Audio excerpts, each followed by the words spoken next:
Hey everyone. During BlizzCon 2019, lead game designer for Diablo 4, Joe Shelley, sat with Twitch streamer Quinn69 and answered some questions during a live stream. In this interview, the topic of in-game purchases came up, and this was Joe's response. This is going to be a big one. Monetization. Is there any just sort of decision made in terms of how? So is it going to be like you just buy the game and then that's it, or is it going to be microtransactions within the game, or are you doing like subscription? How are you planning to monetize it and like keep getting funding, I guess, to like keep making heaps of content? So Diablo 4 will be available as a base game, and as I said, we're going to have expansions. You also will be able to acquire cosmetics in the game through. So MTX. Oh wow. That's going to be through some sort of shop, or can? It's very early. Oh wow. So, okay. But yes. Oh okay. That's really interesting. In today's climate, it definitely comes as no surprise that Diablo 4 will have microtransactions in it, but I'm more concerned what this will result in for the player experience. Historically, RPGs and ARPGs have been games designed to immerse the player in a world created by the developers. Just think back to your first encounter with the Butcher in Diablo. Fresh meat.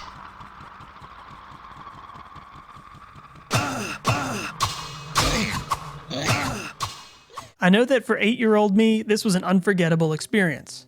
Now imagine a game that tries to capture the same eerie feeling, but instead your character has butterfly wings and some random guy in your game has flashy unicorn pets that don't actually do anything in the game. And before you even start playing, you're presented with cosmetic skins and a battle pass that will unlock you more ludicrous appearances and character boosts to expedite your experience. What I'm trying to get at here is that it's hard to capture the player's imagination when there are conflicting visuals all around them. Take Path of Exile, for example, perhaps one of the best illustrations of this. Your character just emerged from the butthole that is the belly of the beast, and heads back to town to recuperate. Upon loading into Highgate, you're immediately bombarded with players in cosmic apparel, and a giant floating Pegasus that is following what seems to be a brawny warrior, but you think to yourself, maybe he's just watching it for a friend. You turn around to get your bearings and are immediately confronted with a robotic Labrador, circus jesters, a flying deer bunny hybrid, and a celestial baby elephant? Each of them following an equally flamboyant master. Now you're really confused, because when you were out adventuring you didn't see any of this. In fact, all you managed to scrape up was this thin garbage bag and a greasy pizza box for your noggin. You think to yourself, am I still in raid class, or did I just stumble onto the set of Queer Eye? It looks good. Doesn't that look better? You look amazing!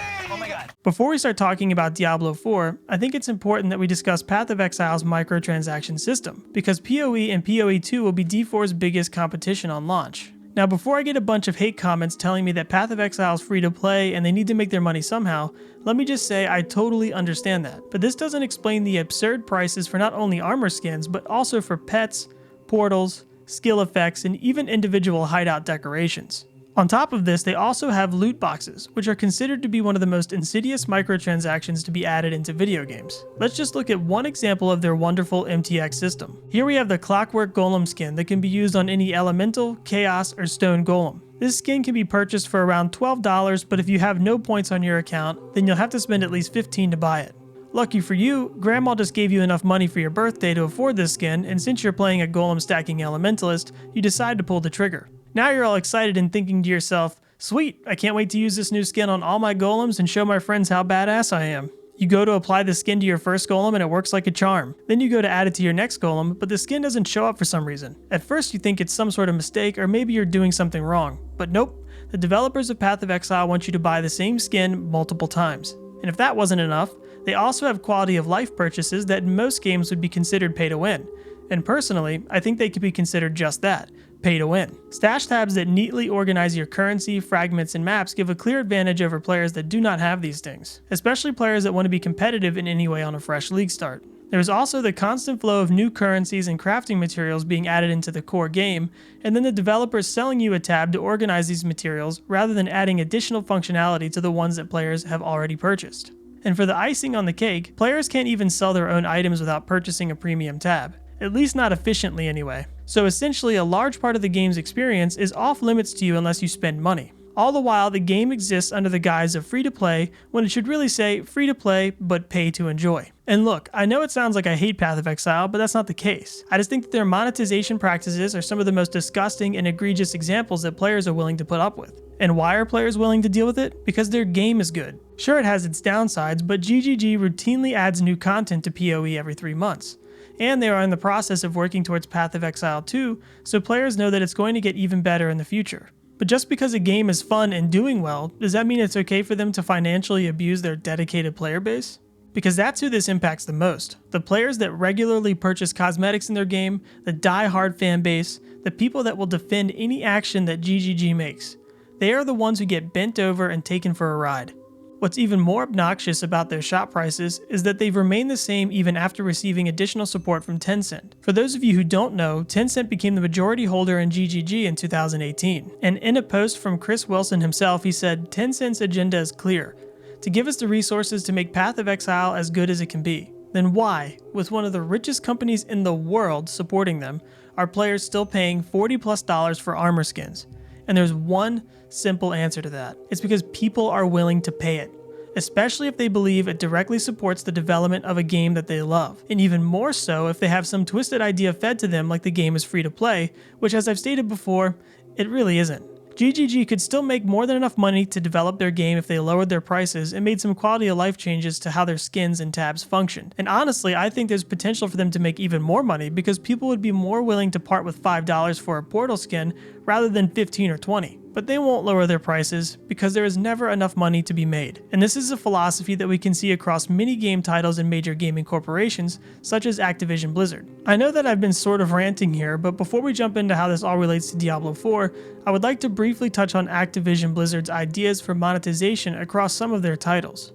Let's take any recent Call of Duty for example, or any modern FPS for that matter. Battle passes have become the norm within the genre, which are reward systems designed in a way to make the players feel like they will forever miss out on those rewards if they don't purchase and complete them within a certain time frame. Players of these games don't seem to care at all that battle passes have become the norm. In fact, it would seem that because they get a slow drip of rewards for their financial investment, it's somehow more justifiable to them. Couple that with this idea that every penny spent towards a game directly goes towards the funding to make it better, and players will be willing to spend astronomical amounts of money. And just so you guys know, these purchases aren't going back into these games to make them better. They are being used to line the pockets of the corporate executives that could give two shits about the people playing their games. By now you're probably saying to yourself, we get it BMore, Bobby Kotick is the devil incarnate, and GGG wants to milk us for every penny. But what does this have to do with Diablo 4? Well, I'm glad you asked. Historically, microtransactions within paid games have been limited in comparison to free-to-play games. But in recent years, we've been seeing upward trends with the addition of the previously mentioned battle passes and a lot of quality of life purchases being added to MMOs. With the confirmation of a cash shop coming to Diablo 4, what direction can we expect the developers to take? Well, we already know that D4 content will be released to us via expansions, so it's probably safe to assume that we won't be seeing regular seasonal updates with massive content and new mechanics similar to what Path of Exile offers.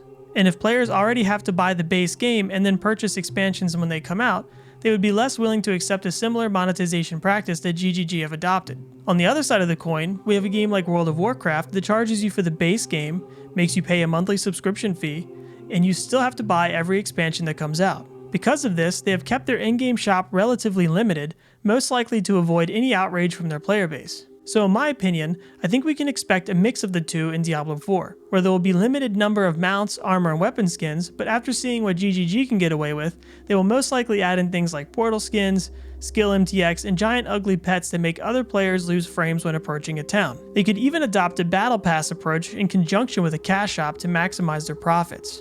And there's a chance that we could see quality of life purchases as well, like more stash tabs, character boosts, or faster mount speed. I don't expect them to add anything like character boosts or faster mounts into the game, but I do believe it's worth talking about and making sure that the developers know we don't want anything like that in Diablo 4. Whatever approach the developers decide to take with their microtransaction system, I just really hope all the cosmetic appearances fit into the world of Diablo. I really can't handle another dark ARPG littered with ugly and distasteful skins that look like something Tinky Winky shit out after a rough night of partying.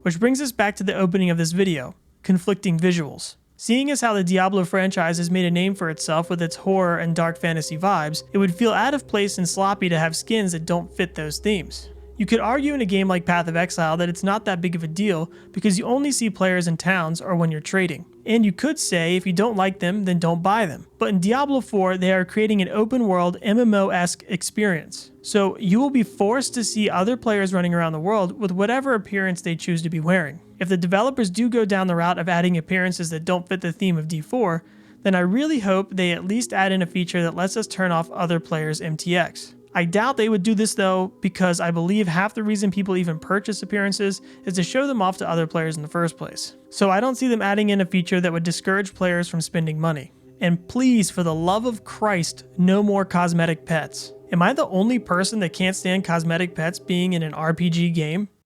Doesn't anyone notice this? I feel like I'm taking crazy pills! For me, it breaks the immersion. I like looking at a necromancer and seeing all their pets because it makes sense for that class archetype. But seeing a strong melee warrior running around with rainbow unicorns is confusing. It makes the game feel less cohesive and more like a furry's wet dream. Anyways, I would love to hear what your thoughts are on a cash shop coming to Diablo 4 and what you would like to see or what you wouldn't like to see from it. If it were up to me, there would be no shop at all. I miss the days where you could look at another person's character and know exactly what they were wearing. It's crazy to think that as time goes on, there will be generations of gamers who have never experienced a multiplayer game without microtransactions. And they won't understand that feeling of reverence for other players that you could see wearing rare items they earned through gameplay and dedication, which in turn motivated you to find them for yourself. I also hate this idea of quality of life purchases that are made to make the gaming experience better for the player, when the experience should have been made better from the start. So fingers crossed we don't get things like purchasable stash tabs or XP boosts. But for the time being, all we can do is wait and hope that Blizzard makes the right choices. Thanks for watching, guys. Make sure to follow me over on Twitch where I stream Mondays, Wednesdays, and Fridays. And don't forget to subscribe to this channel for more gaming related content.